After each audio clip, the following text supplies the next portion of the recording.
How does ADHD affect your day-to-day life? Well, let me tell you something. One of the major problems with me as we speak is it affects the way I work.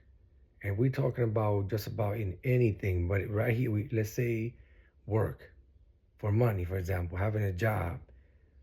A lot of people with ADHD could tell you and vouch for exactly what I'm saying. Keeping a job is tough. The focus, most of the time, is not there, especially as at work, somewhere you don't want to be. It becomes very exhausting, you become overwhelmed. I have become overwhelmed. I've literally walked the fuck out of jobs. No consequence whatsoever in my head. I could care less. The rent could be due 2 weeks from now. The job is the only thing that I have to, and I'm walking out. I've walked out many times. I'm still struggling with that. So it's not like I've solved it.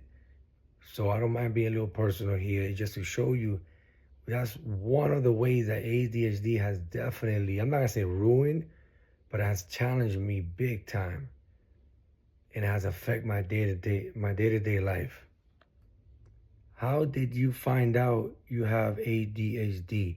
Well, that's a good question. You know why? Because I was seeking therapy for when I was in sobriety. I was seeking therapy as part of what I thought was like anger management. I didn't know what was going on, my alcoholism, just simply in sobriety. Turns out, as part to become part of the therapy where I was going, not gonna mention the name for anonymity for now. The point is, I was going there, and to become an in-house patient, well, I mean an outpatient, sorry about that. To become an outpatient, that's what I was aiming for, you need to follow a couple of steps. And one of them is you get to get seen by a psychiatrist. And I was able to get psychiatric help, and they were able to diagnose me with ADHD after in my mid 30s. How do you manage ADHD?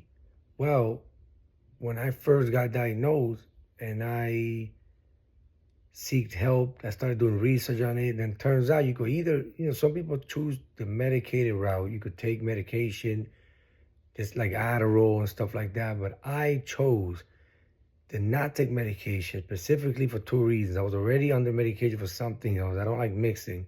And two, I realized, you know what? Let me not jump to the pill right away. So they said, eat nutritious meals, better sleep, and definitely sleep and exercise.